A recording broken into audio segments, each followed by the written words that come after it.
bonjour. Bonjour. Voilà, nous sommes aujourd'hui au château de Faux en Ardèche, donc à côté d'Alboussière, à côté de Beaufre.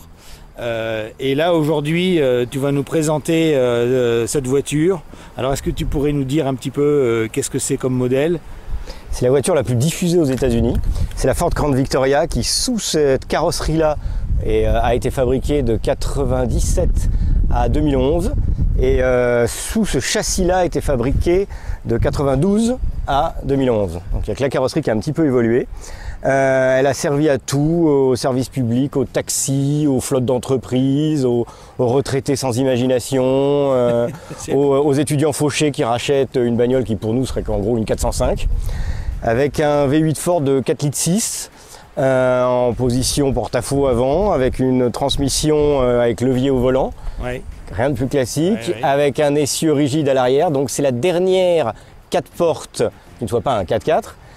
Entièrement de conception entièrement américaine traditionnelle, c'est-à-dire châssis séparé, boîte automatique, levier au volant, arbre de transmission, pont fixe. Oui, c'est une conception un peu archaïque, mais quelque chose de fiable et de... Complètement archaïque, comme disent les Américains, c'est it's the best car to take abuse. C'est la voiture qu'on peut maltraiter sans fin. Ils descendent des escaliers, elles sont fous, passent dans l'herbe, elles sont contre-fiches, les pièces coûtent rien. Ouais. Elle a été fabriquée dans tellement de millions d'exemplaires que tout est amorti, tout est reproduit en Chine. Ouais. C'est pour qui la Ford c'est de trop bonne qualité, il y a encore chinois. Et alors là, on est sur un V8 qui fait quelle cylindrée?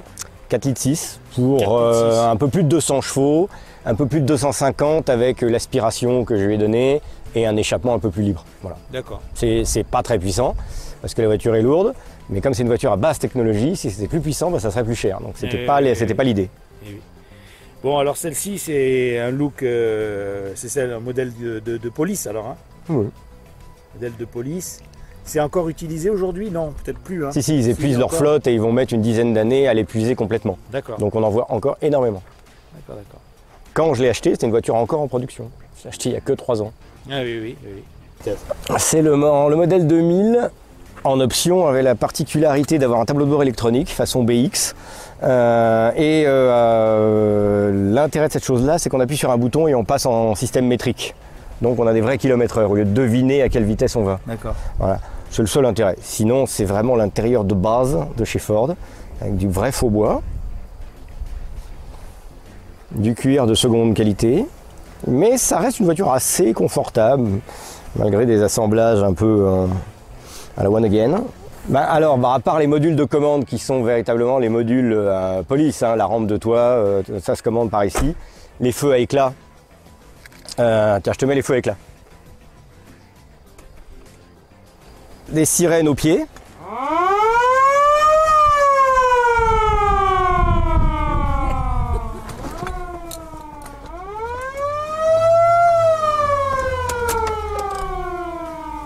Et il y a évidemment un public address, histoire de se faire comprendre des populations civiles, avec les compliments du shérif du comté de Los Angeles.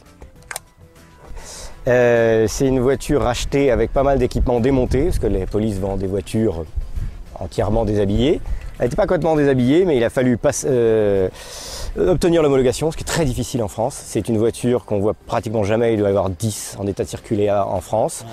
Et on ne les voit pas parce que, alors que c'est une voiture pas chère du tout, elle est très chère à homologuer, donc ça vaut pas le coup. Ah oui, d'accord. Donc, et puis après, il a fallu remonter tous les équipements, etc.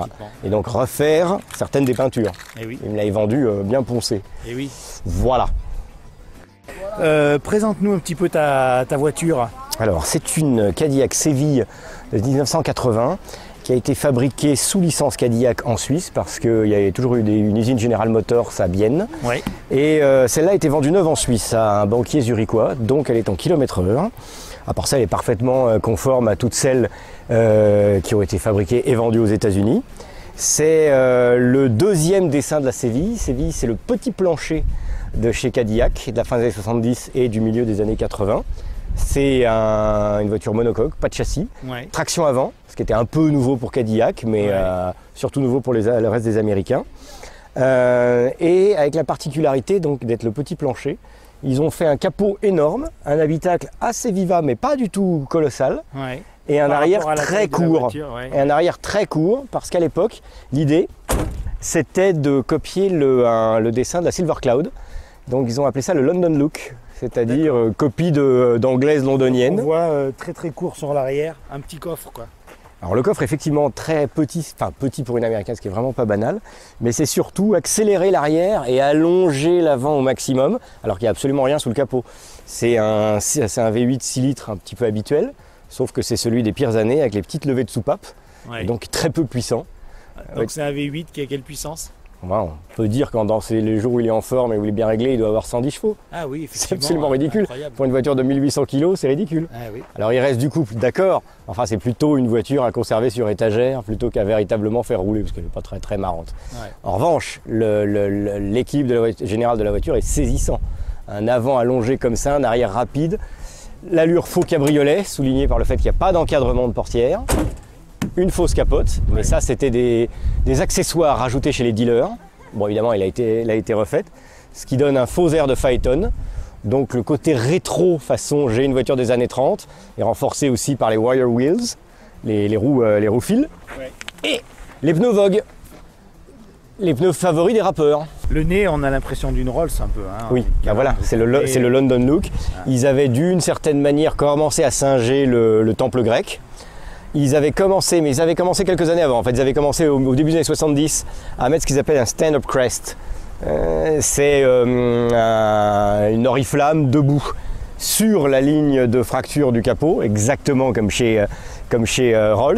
Donc ils avaient bien pompé certains éléments de style Rolls parce qu'ils partageaient un peu la même clientèle. Ouais.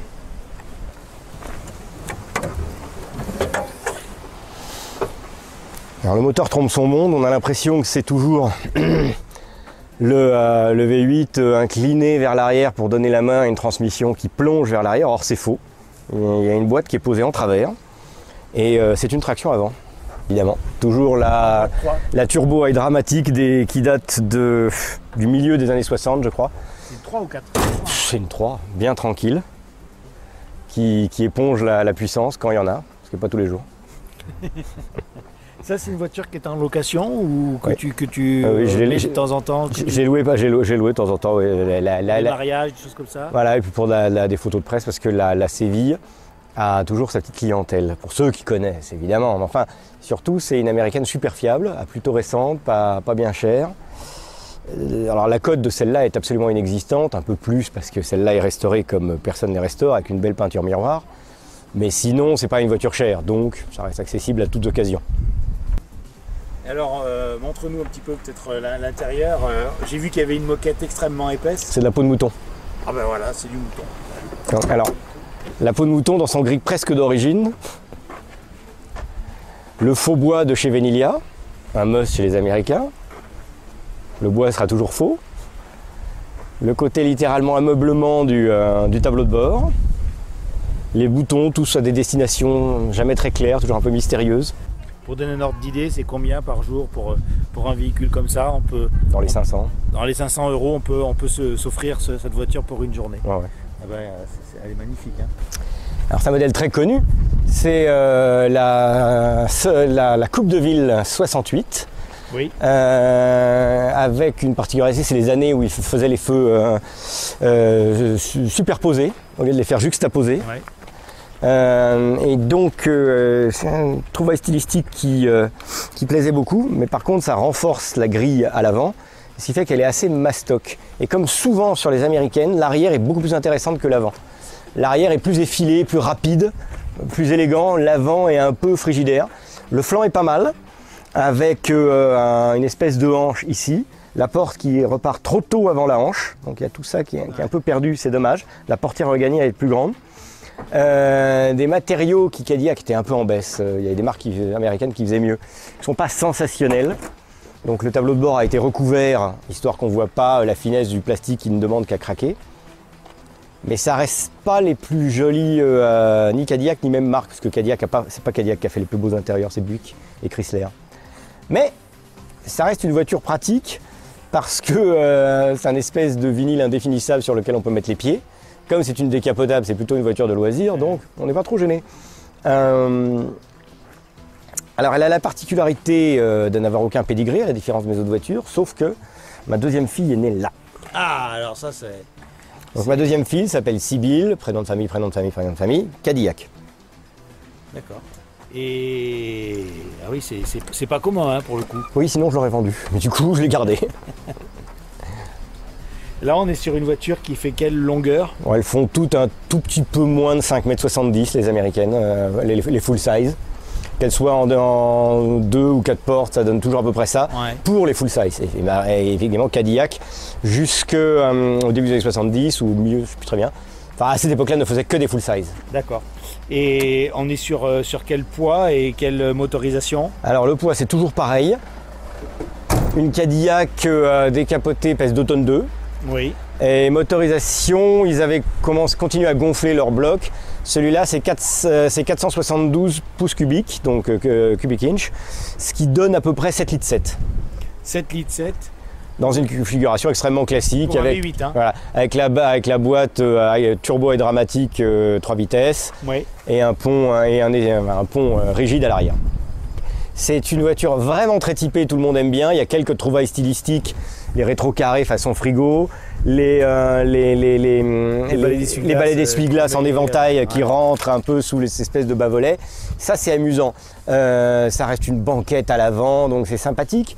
Mais c'est une voiture qui n'est pas très bien équilibrée et qui est très lourde pour son moteur. C'est pas les meilleures années. En fait, je l'aurais vendu si ma fille était pas née dedans. Mais ça reste une propulsion, ça reste un bon bruit, ça reste une américaine sympa et pas difficile. Et surtout, c'est fiable. Oui, c'est déjà pas mal. Non, mais toutes les américaines sont fiables, cela dit. Non, mais c'est vraiment fiable. Il n'y a vraiment pas de questions à se poser. Ouais. Ça démarrera toujours. Bien entretenu, ça démarre toujours. Alors, il y a quelques trucs intéressants pour l'époque, qui étaient vraiment nouveaux à l'époque. Il y a un régulateur de vitesse. Ah, oui. Qui lui est resté en miles, alors que mon compteur est en km/h. C'est un peu compliqué, mais je vais pas expliquer ça. Donc le régulateur de vitesse, on affiche la vitesse en miles, alors disons qu'on va être à 100 km/h, ce qui donne 62 miles à l'heure. On enclenche cette petite clavette-là, et tac, elle tient la vitesse. De même qu'un climatiseur, mais ça commençait à devenir assez courant à l'époque. Et plus amusant, un volant réglable en hauteur et en profondeur, avec un peu de vigueur. Voilà. Ça commençait à devenir normal chez Cadillac. 4 vitres électriques, c'est évident, mais par contre, les déflecteurs ne sont pas, ils sont encore à la main. Le coffre, on n'en parle même pas, hein. Le coffre est colossal. C'est Absolument colossal. Alors là, justement, inverse des années 70 et 80, il ne faisait pas un capot très long, le capot est normalement long, et le coffre démesuré. est littéralement un porte-avions. Et encore, il y a une roue de secours dedans. Hein. Un modèle comme ça va chercher dans les combien? C'est difficile à dire, ça a pris un peu de valeur ces 20 dernières années pour celles qui sont bien refaites, dont celle-là. Donc on voit des voitures qui doivent s'échanger vers 20 000 €. Oui. Il y en a beaucoup, donc c'est pour ça que de toute façon la cote décollera jamais au-delà de ça. Il est très facile d'en trouver. Dans les 15 000 €, on en trouve, je dis, en état convenable. Disons que, oui. Non, alors très théoriquement, mais à l'époque ils comptaient en chevaux SAE, ce qui est absolument bidon, étant donné que nous on compte en chevaux DIN, et il y en a déjà beaucoup moins. Ils comptaient très facilement, mais en sortie d'arbre moteur, c'est-à-dire avec rien, même pas de pompe à huile. Hein. Le moteur allait mourir dans les 3 minutes, mais ils s'en fichaient. Ils voulaient savoir exactement ce qu'on pouvait avoir comme puissance au max théorique. On avait 375 chevaux. Ouais. Si aux roues il y en a 180, 200, ça sera déjà bien. Hein. Faut pas se raconter des histoires. Bah, ça donne une ordre d'idée parce que finalement on se rend compte qu'ils ont mis un moteur de 7 litres de cylindrée et évidemment que c'est fiable puisqu'il n'y a que 200 chevaux quoi. Évidemment que c'est fiable parce qu'il ne dépassera jamais les 3000 tours surtout. Donc il tourne doucement et il se fatigue pas et il est bien refroidi exactement. Donc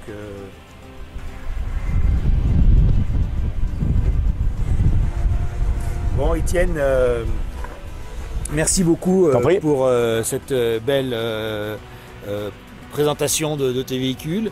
Si des gens veulent louer, alors comment on procède? Alors une société qui loue, c'est Métronome Race. Métronome Race. Métronome Race, on est ardéchois. Oui. Et vous pouvez nous joindre au 06 11 60 58 77. Bon, ben on va mettre ça en bas de l'écran. Merci beaucoup pour tout ce que tu nous as appris aujourd'hui. Et puis à très bientôt sur les routes. Si on te voit, on te fait coucou. Ouais, vous pouvez. J'aime être populaire. Merci beaucoup. Salut. À bientôt. Salut.